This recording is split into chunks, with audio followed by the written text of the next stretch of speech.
From a likely defeat at the hands of the New York Islanders to a victory, the Minnesota Wild ran the gambit in this one tonight. We recap all the action on tonight's Locked On Wild postcast.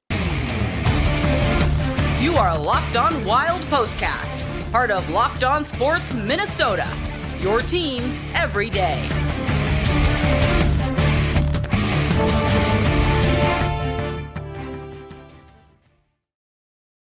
Minnesota Wild pick up a 3-1 win over the New York Islanders here tonight, and we begin tonight's Locked On Wild postcast. Seth Topal with you, and that looked as though it was going to be one of those sleepy, quiet type games for the Minnesota Wild offensively.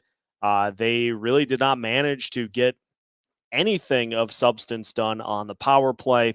And it looked as though they were going to kind of assist Ilya Sorokin to a shutout. But then that third period happens, and the Wilds get the benefit of a little bit of a miscue by Sorokin. They get a 2-on-1 that leads to a goal, and then they get the empty netter.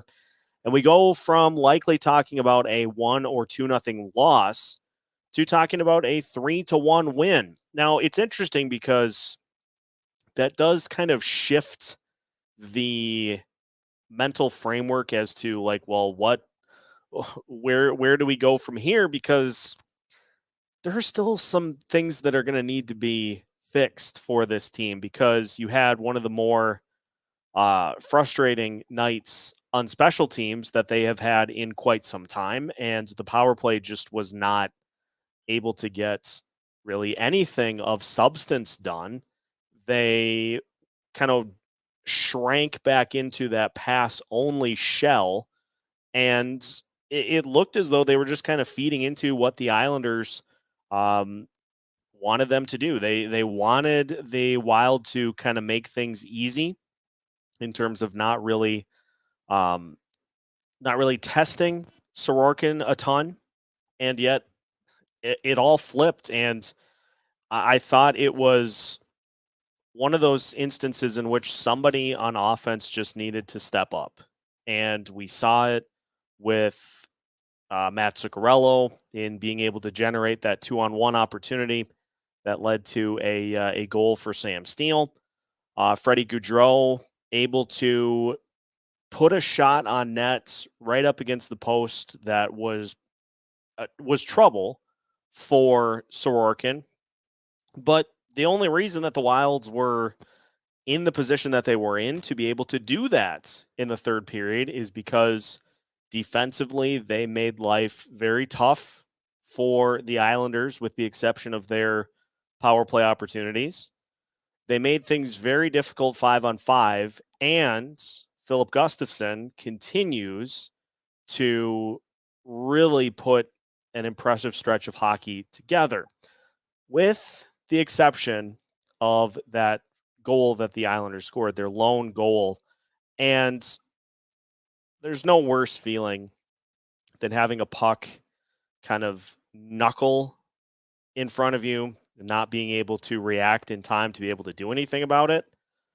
But if that's the only goal that you're going to allow, to where it requires some sort of otherworldly thing to happen, you're probably having a pretty good night. And so it leads to a team doing what they need to do. And so the framework switches from a team struggling and kind of lulling themselves to sleep offensively to doing what you have to do to come away with a win on the road while you are struggling. So credit to the Minnesota Wild for doing what they needed to do, but there is going to need to be either a mentality shift or a personnel change on special teams, because those power plays that the Wild had throughout the course of the night were some of the worst of the year. I mean, you have a lot of passes on the perimeter, almost too many. Well, not even almost. It was too many. Too much play on the perimeter. And I think the entire encapsulation of the special teams woes can be summarized in the instance in which Marcus Foligno had the puck, skated right up to Sorokin, unchecked, but then because he didn't have a good look, and I'm not as mad about that, I'm irritated with what followed. Yeah, I get that he didn't really have a great look there because Sorokin had blocked the entirety of that side of the net. But then waited for somebody to finally come in and help on the other end of the net. And by the time that the second option was there, the pass was late, and it just resulted in a play in which you should, from that close, you should be able to come away with at least one look and one shot, and the Wild come away with nothing. And the others spent most of the time in the neutral zone trying to kind of fight through traffic. And it's gotten to the point where, yes, I understand you want to have that top unit the way that it is, but if that, you got to shuffle the deck. If it's not working, and it really hasn't been recently, you got to shuffle the deck, and you have to put some other combinations together, because otherwise then you're essentially wasting 2 minutes every time you draw a penalty. You're just wasting 2 minutes and then trying to get back and figure things out at even strength. So there needs to be some change in, and I think it's everything: structure, overall goal, and personnel on that power play. I think needs to be,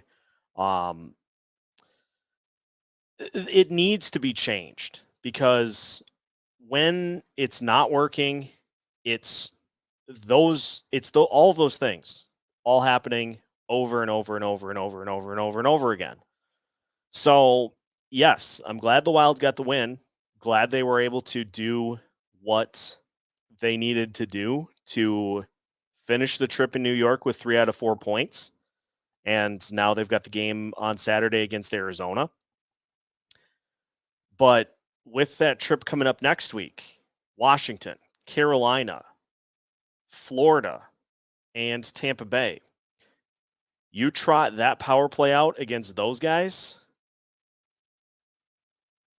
it's not going to work. So we will look at that as we move towards the front part of next week, see what we can get figured out. And it's a team that I hope will have some jump coming back home against an Arizona Coyotes team that is trying to tank. So we'll talk about that game, and we'll talk about some other observations as we finish today's Locked On Wild postcast after a word from our sponsors, which tonight include betonline.net. They're your number one source for sports betting info, plus stats, news, and analysis. You can get the latest odds and trends for every professional and amateur league out there. From pro football to college bowl season to basketball and the World Cup, they've got it all at betonline.net. And if you love sports podcasts, you can even find those at BetOnline as well. They are always the fastest and easiest way to get your betting info. So head to their website today or use your mobile device to learn more about the trends and the action. BetOnline, where the game starts. Tonight's Locked On Wild postcast also brought to you by Built Bar. If you're looking for a delicious treat but don't want all the fat and calories, you have to try Built Bar. What makes Built Bars so good? Well, for starters, they're covered in 100% real chocolate. That's right, real chocolate. And they come in unbelievable, amazing flavors like churro, peanut butter, brownie, and coconut almond. But did you know that not only can you get them online at Built.com, but now you can find them at your local Walmart or Sam's Club. So if you're near a Walmart, stop in and head to the pharmacy section to grab yourself a box of Built Bars, or stop by your local Sam's Club and grab a 13-bar box with hit flavors such as brownie batter and churro. You can thank me later. All of that can be found at Built.com. So grab your Built Bars today. Continuing today's Locked On Wild postcast, Minnesota Wild pick up a 3-1 win over the New York Islanders. Wanted to mention a tweet that Michael Russo had put out earlier in the night, talking about the first line, one and doneing it, and having shifts in which they may get an initial shot on net, and that's it. And wondered aloud if it's time for the Wild to put Ryan Hartman back on the top line. And this is something we talked about in today's episode. It may be. And that's not to say that Sam Steele hasn't done well and hasn't been good on that top line, because he has. But Ryan Hartman can do a little bit more of the puck battling than he can. And that way, then you go up and down the lineup and you've got a puck battler on each line. For Kaprizov and Zuccarello, it's Hartman. For Boldy and Steele, it's Gaudreau. The Grief line can do it. The fourth line can do it, because puck possession becomes a problem with this team, and it has all season. And so in order to prevent that from being a continued problem, especially with the road trip coming up that we just discussed, you're going to need to be able to sustain some zone presence so that you can go from getting one shot and having to turn down the ice to maybe 2 or 3 with the line that has the best chance to be able to score you goals against some very tricky opponents. So it's going to be a judgment call from Dean as to if that is the route that he wants to go. But I tend to agree with Russo that it may be time for the Wild to go back to that, because then that would fill that speed component that seems to really make that Boldy line tick and make them work the way that they are supposed to do it. And so we'll see. Dean obviously is keeping a better pulse on all of those changes than anyone watching. So it's going to be up to him, and we'll see what happens there. But again, tip of the cap to Filip Gustavsson for just continuing to be he has been a sensational goalie for the Wild here this season, winning again tonight, and saved that first goal, as Ron alluded to. Didn't let that fluster him, and did a good job of keeping the Islanders from getting any more than they did. And it's nice having a goalie that every time out there on the ice, you've got confidence that they're going to be able to put a good performance on. And Marc-Andre Fleury has done that as well this season. The biggest thing has been getting the defense to do the same in front. And the defense was better tonight than it was against, say, the Rangers or the Sabres. And so if that continues, that's going to help those goalies out even more than they have been kind of reciprocating the defense themselves.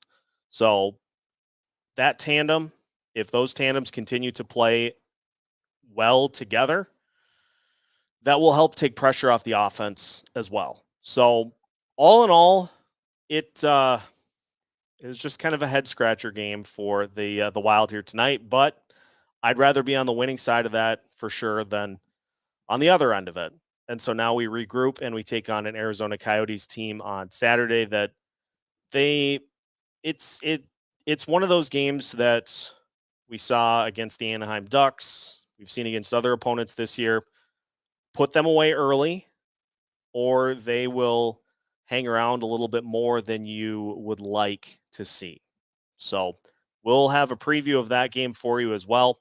And of course, we'll have a full episode for you tomorrow on Locked On Wild. That is going to wrap up tonight's Locked On Wild postcast. So make sure that you tune in each and every day of the week to get our new episode of Locked On Wild. You can tune in for these pre and post games, as well as other content throughout the week. on YouTube, on your favorite podcast platforms, and on social media as well. We've got new episodes every Monday through Friday as part of the Locked On Sports Podcast Network.